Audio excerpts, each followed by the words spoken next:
Hey guys, Thunder E here and welcome to another gaming video. This time of course we're looking at the Pixel 7 Pro and the Pixel 7 to find out how well the new Tensor G2 chip performs on both devices. Now you guys know I do gaming videos on this channel, and last year we took a look at the Pixel 6 Pro and the Pixel 6 to see how well it performs with the Tensor G1, and this is what we found. But it also means that a lot of things there do not match up to high-end mobile gaming at this point. I don't know if it's the processor itself or if it's just software. So this year, we're trying to find out if the Tensor G2 is better on these devices. So quickly, some dimensions and specs for you.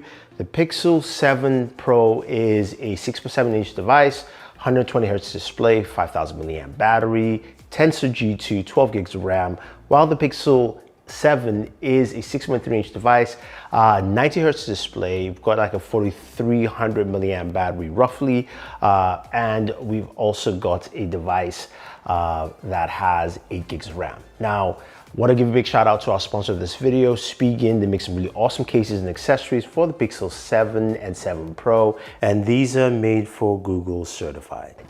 Okay, so first thing we want to do, of course, is check out benchmark. What are the new benchmarks for the G2 processor?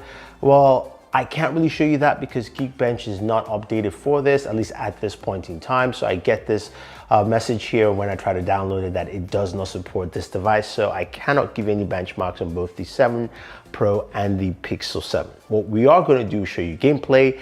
I can give you gameplay benchmarks, and I will also give you some speaker demos as well. Now, the one thing the Pixel has carried over from the Pixel 6 and 6 Pro to the 7 and 7 Pro is you now have, of course, you still have that built-in game benchmarking tool where you can go in. It has a floating bar. You can see your benchmarks on screen, which is pretty nice. It also turns off, of course, notifications for you, and you can screen grab and record on screen. So that tool is there. So let's start off with our very first game, which of course is Call of Duty Mobile. Now, Call of Duty Mobile on the Pixel 7 and 7 Pro, both can run the game at the ultra settings, and we got some really great performance from this here. So you've got that smooth refresh rate, game looked really nice and smooth. And on the Pixel 7 Pro, we got 89 frames per second, which is solid and comparable to everything on the market right now. And the Pixel 7 itself got 90 frames per second. So Pixel 7 Pro, 89, Pixel 7, 90 frames per second. Then we move over, of course, to Apex Legends. Now, Apex Legends is a game that has a lot of different settings, and we kind of went with the ultra setting here for Apex Legends, and we're able to get a nice, clean, solid 60 frames per second on both the Pixel 7 Pro and the Pixel 7, allowing for really smooth gameplay, and it really performed very well. And also temperatures were in check. We'll get to temperatures in a second. And as we move on here to PUBG Mobile. Now, PUBG Mobile is where we got some really solid benchmarks. So PUBG Mobile on both Pixel 7 and 7 Pro, game played well when we played at, of course, Ultra HD Ultra, which is now available on the Pixel 7 Pro. Remember last year we couldn't actually get this to run at that setting. We're able to get a solid 40 frames per second on both devices, so that was actually pretty good. And then we got to play at Smooth Extreme, and we got a solid 60 frames per second for both PUBG Mobile on both Pixel 7 and Pixel 7 Pro.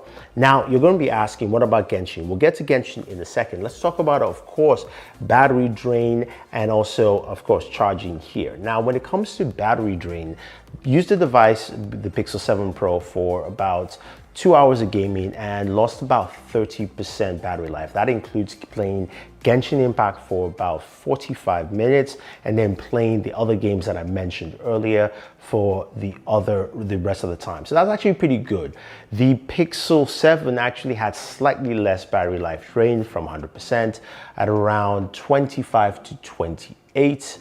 In that time period. So that was actually pretty good to see there, playing again Genshin Impact for most of the time at around 30 minutes or so. Then the rest, of course, on the other games mentioned. So really solid battery performance. But of course, how do you charge these devices? This is where, of course, our sponsor comes in this video. Now, Speaking does provide a lot of great accessories for the Pixel 7 and 7 Pro. That also includes the Speaking Power Arc ArcStation Pro charger. It's a 30-watt charger. It's a GAN charger that does really fast charging at the top speeds you would expect on the Pixel 7 and 7 Pro. Now, not only that, I also have a couple of cases that I definitely like to use, and that includes the Liquid Air on the Pixel 7 Pro, as well as also the Rugged Armor on the Pixel 7. Both cases allow for better cooling on the devices that I use, especially while gaming, but also I do like the texture on the Liquid Air. It gives me more grip on the device, as well as the nice, smooth, and comfortable surface on the Rugged Armor for more protection. So for me, it works well for my gaming needs and also keeps the devices safe and protected. Now we're moving on to Genshin Impact. This is where, of course, we had huge issues last year with the Pixel 6 and 6 Pro. Now, Genshin Impact last year did terrible, where we got about 41 frames per second. And this year, it's no different, except it does take slightly longer. Last year, I mentioned that it took about 2 to 5 minutes to get to 41 frames per second. This year, it was around 10 to 11 minutes where it got to those frame rates. So the frame rates dropped really fast to that point, which was very, very disappointing. And of course, this is playing Genshin Impact at its highest settings of 60 frames per second. So that immediate drop was kind of drastic to see compared to other devices that do have, of course, much better frame rates and keeping it at a higher level or taking a longer amount of time to get to those lower frame rates. Now, in terms of temperatures though, I do have to give it to Google that they've maintained their temperatures and it doesn't run extremely hot. So temperatures go to around 106, 107 degrees, especially playing Genshin, which is a very power hungry game, which is equal to about 40 to 41 degrees Celsius or 106, 107 degrees Fahrenheit. So temperatures were consistent to what I got last year in terms of using these devices. So I do like that. I wish it still was a bit cooler, but it's still better than a lot of devices out there, mentioning the Galaxy or even the iPhone 14 Pro Max. Now, when it comes to using accessories and streaming services, well, you know, Xbox Game Pass plays very well on the Pixel 7 Pro and the Pixel 7. It also works really well with my Razer Kishi V2, so that camera bump doesn't hinder while using that accessory. So that's something you guys can definitely pick up. And of course, we have to mention for the very last time, Google Stadia, because we know that service is dying, but if you're still using it, you can go ahead and use it on your Pixel 7 and 7 Pro without any issues. But I'm just gonna say a last word in prayer for Google Stadia. You will be not really missed, but nice try, Google. Anyway, guys, that is gaming on this device. To summarize everything for you, well, you've got really good gaming performance when it comes to a lot of your main FPS shooters, from Call of Duty to Apex performs well. If you're gonna be playing something like Genshin Impact, then you're gonna see that huge drain, especially when you're playing at a high frame rate. You still can play the game pretty well, but don't expect to max it out on the Pixel 7 or the 7 Pro. Streaming services do work, as also I know some of you are going to be asking me about emulators. Does work well as well. That's just something that works pretty standard. And when it comes to audio, before we go, I'll leave you with this quick sample from both devices so you can hear how well they work.